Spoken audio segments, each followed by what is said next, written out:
नमस्ते सभी को। मैं उम्मीद करता हूँ कि आप लोग अच्छे होंगे। बाय द वे, आज की वीडियो में हम लोग बात करेंगे आर&डी जॉब्स की। आर&डी जॉब्स, रिसर्च एंड डेवलपमेंट वाली जॉब। तो इस वीडियो में हम लोग बात करेंगे क्या होती है आर&डी जॉब्स, कैसे एम करें आर&डी जॉब्स के लिए, क्या सैलरी होती है आर&डी जॉब्स में, क्या स्किल्स आनी चाहिए, क्या स्किल आप डेवलप करते हो थ्रू आउट द आर&डी जॉब्स, उसका सेटिस्फैक्शन लेवल, चैलेंजेस, सारी बातें करेंगे हम लोग। पूरा कवर करेंगे आर&डी जॉब्स के बारे में। तो चलिए शुरू करते हैं। आर&डी जॉब्स। आर&डी जॉब्स वो जॉब्स होती हैं जिसमें आप सिर्फ एग्जिस्टिंग नॉलेज को यूज करके किसी प्रॉब्लम को सॉल्व नहीं करते हो, बल्कि आप एक नए नॉलेज को भी डेवलप करते हो, नए मेथड को भी डेवलप करते हो। फॉर एग्जाम्पल, आपने बहुत सारी चीज़ें सुनी होंगी मेडिकल डोमेन में, जैसे कि पेशेंट के एमआरआई स्कैन को देख के कोई मशीन बता दे रहा है कि पेशेंट को कैंसर है या नहीं है, पेशेंट को कितने परसेंट चांसेस हैं कि कैंसर है।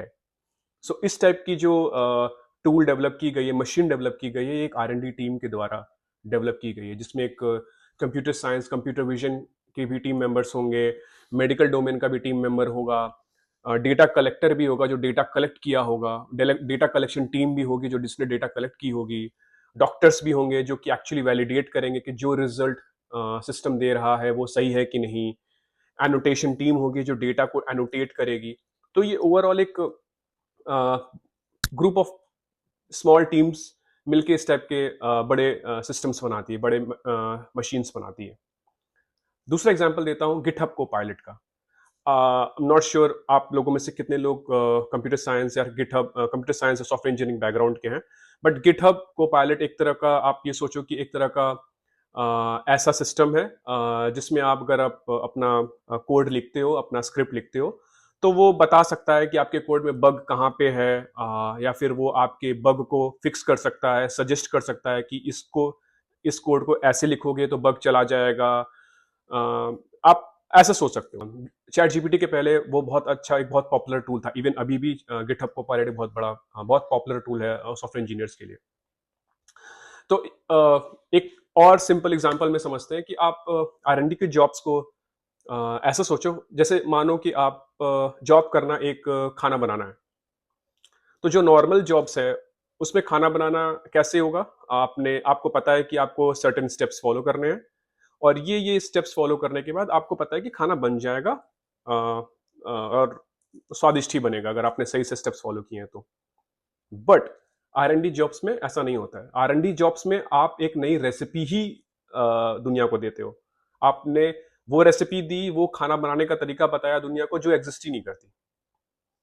तो आर&डी जॉब्स में आप नॉलेज को डेवलप कर रहे हो, आप एक मेथड दे रहे हो, मेथड प्रपोज कर रहे हो दुनिया को, और साथ मेथड प्रपोज करने के बाद अगर कंपनी में जॉब है तो उस मेथड के बेसिस पे वो कोई टूल बनाएगी, उस टूल को वैलिडेट करेगी, फिर वो बेचेगी। इस टाइप की चीजें होती हैं।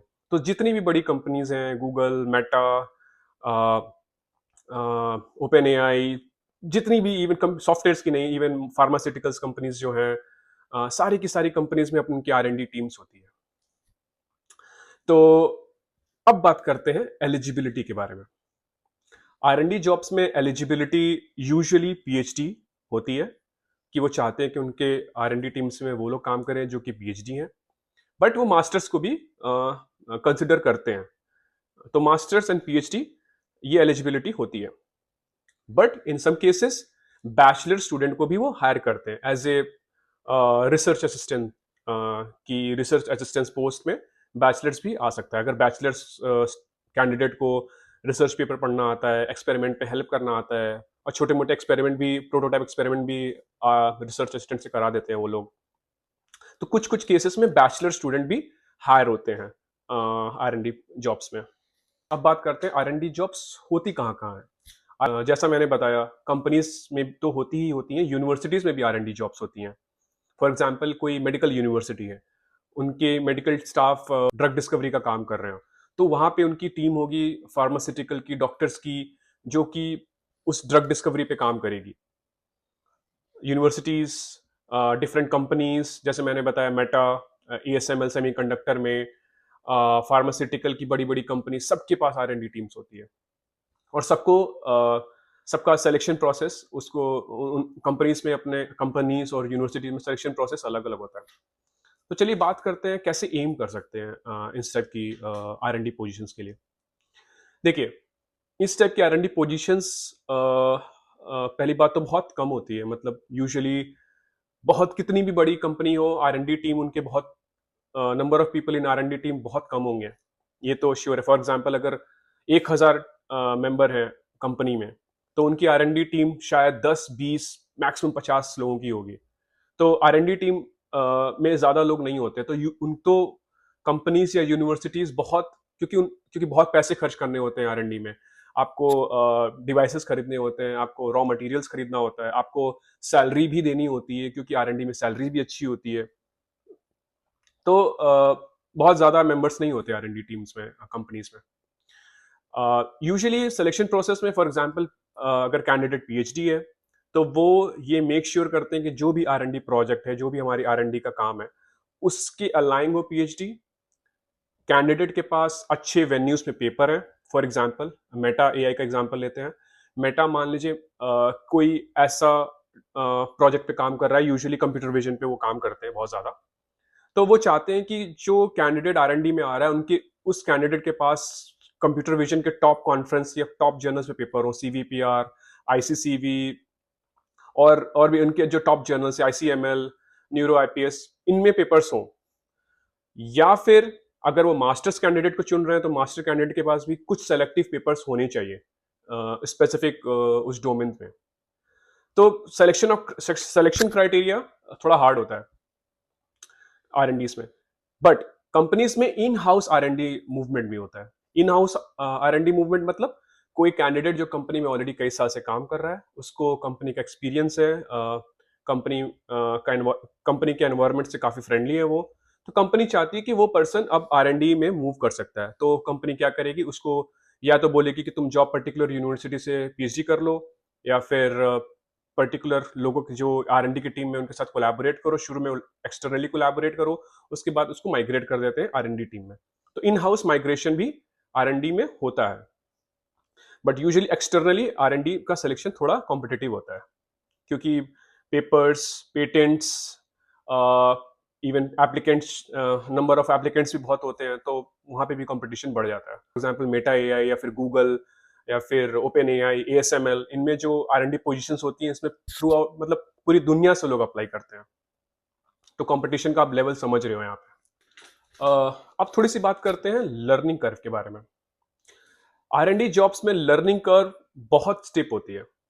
आप बहुत कुछ सीखते हो। फॉर एग्जांपल आपने पीएचडी तक 5 या 6 मेथड सीखे हैं, तो आर-एन-डी में हो सकता हो आपको ज़्यादा सीखना पड़े। तो आप हमेशा कुछ ना कुछ नया सीखते हो, क्योंकि कंपनी कोई नया प्रॉब्लम लाती है, आप प्रॉब्लम को फॉर्मुलेट करते हो, उसको अच्छे से फ्रेम करते हो। उसके बाद प्रॉब्लम फॉर्मुलेशन के बाद आप अपने एग्जिस्टिंग मेथड जो आपको आते हैं वो अप्लाई करते हो। अगर आपके एग्जिस्टिंग मेथड वो काम नहीं करते, तो आप नई मेथड सीखते हो या मेथड ही प्रपोज करते हो जो उस प्रॉब्लम को सॉल्व कर सके। और अगर प्रॉब्लम सॉल्व भी हो गई, तो जरूरी नहीं है कि आपको जो सॉल्यूशन है, जो आपने सॉल्यूशन प्रपोज किया है, वो अच्छा हो। तो बहुत सारे आपको फेल्योर फेस करना होता है। तो failure like is very common in R&D jobs.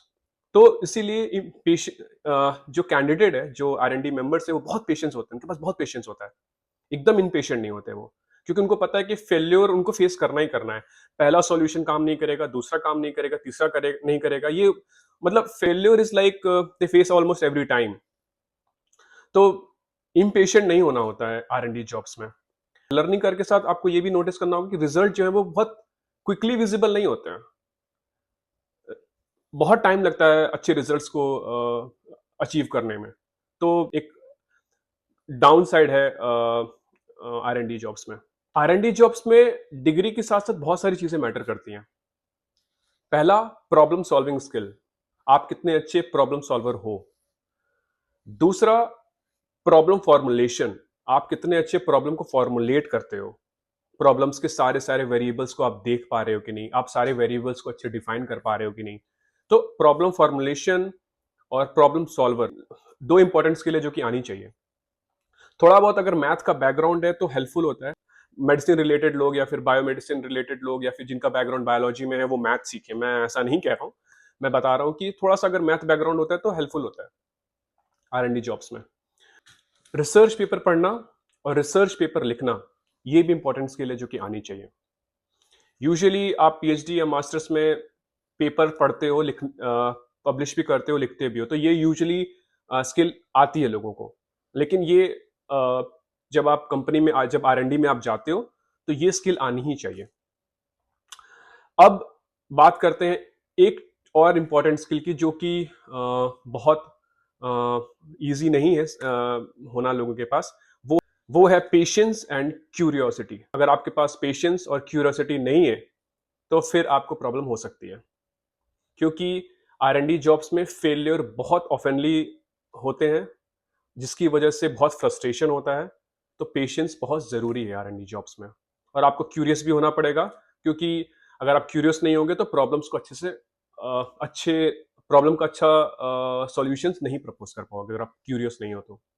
अगर ये दोनों स्किल है आपके पास तो आप आर-एन-डी में एक अच्छे कैंडिडेट हो।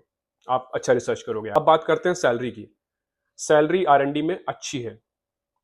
आपको इंडिया में आर-एन-डी जॉब्स में चाहे वो यूनिवर्सिटी में हो, चाहे वो डिफरेंट डिफरेंट कंपनीज में हो, 8 लाख, 10 लाख से 30-35 लाख तक रेंज करेगी। Depend upon your experience, depend upon the company, depend upon university, वो करेगी। तो एक अच्छी सैलरी आपको मिलती है। अमेरिका में ये सैलरी आपको 4,000 से लेके 5,000, 5,500 तक यूएसडी तक मिलती है। यूरोप में भी 4,000, 5,000 के बीच में, 4,000, 6,000 के बीच में, 4,000, 6,000 यूरोस के बीच में वैरी करती है बिफोर टैक्सेस। तो सैलरी आर-एन-डी जॉब्स में अच्छी है, इसमें कोई शक नहीं है। थोड़ी सी और बात करते हैं, इनको एम कैसे करें आर-एन-डी जॉब्स के लिए। मैंने पहले बताया रिसर्च पेपर पढ़ना, रिसर्च पेपर लिखना आना चाहिए। थोड़ा सा मैथमेटिकल बैकग्राउंड है, बहुत अच्छी बात है। उसके साथ साथ थोड़े से रिसर्च प्रोजेक्ट्स पे अगर आपने काम किए हैं अपने मास्टर्स में, पीएचडी में, कंपनी के साथ मिलके, बहुत अच्छी बात है। अगर उन रिसर्च प्रोजेक्ट्स से आपके पास पेपर हैं तो फिर सोने पे सुहागा है। तब तो फिर बहुत अच्छा, मतलब तब तो फिर आपको बीट करना मुश्किल है, क्योंकि आपने प्रोजेक्ट्स भी किए एडिशनली, प्लस साथ में उनके साथ पेपर्स भी हैं रिसर्च प्रोजेक्ट के साथ, तो बहुत अच्छी बात है। इसके साथ साथ मैं ये भी कहूंगा कि जितने ज्यादा से ज्यादा रिसर्च मैथडोलॉजी आप सीख सको, अ, तो मैथडोलॉजी आपको ज्यादा आनी चाहिए। तो आप, इसका मतलब ये कि अगर इंटरव्यू में आपको पर्टिकुलर प्रॉब्लम को बोला कि कैसे सॉल्व करोगे, तो सब यही एक्सपेक्ट करते हैं कि पहला सॉल्यूशन स्ट्रेट एंड क्विक होना चाहिए, जो कि आपको तभी आप इजीली बता सकते हो जब आपके पास आप ढेर सारे मेथड्स पढ़े हो, आपने ढेर सारे मेथड्स जाने हैं। तो मेथोडोलॉजी जितना ज़्यादा सीखोगे उतनी अच्छी अच्छी बात है। जाते-जाते मैं आप लोगों को ये बोलूँगा कि आर-एन-डी की जॉब्स नॉर्मल जॉब नहीं है। अगर आप प्रॉब्लम को सॉल्व करने अगर आपको प्रॉब्लम को सॉल्व करने में मज़ा आता है, नए सॉल्यूशन प्रपोज़ करने में मज़ा आता है, नई-नई मेथोडोलॉजी को सीखने में, उसको अप्लाई करने में मज़ा आता है, टूल को डेवलप करने में या वैलिडेट करने में मज़ा आता है। बहुत सारे ट्रिवियल काम होते हैं आर-एन-डी में, जैसे डेटा कलेक्शन काम भी कभी-कभी ट्रिवियल होता है। ट्रिवियल नहीं होता है लेकिन बहुत टीडियस होता है। अगर आपको कभी-कभी कुछ टीडियस काम करने में भी बोर नहीं होते हो आप, आपके पास पेशेंस है, तो आर-एन-डी जॉब्स आपके लिए है। मैं उम्मीद करता हूँ कि आज की वीडियो आपको पसंद आई होगी। अगर आपको आर-एन-डी जॉब से रिलेटेड कोई भी क्वेश्चन है जो आपको लगता है मैंने इस वीडियो में कवर नहीं किया है, तो आप कमेंट में बताएं। मैं पूरा ट्राई करूंगा कि मैं उसे आंसर करूं। धन्यवाद। Thank you so much for watching this video. नमस्ते।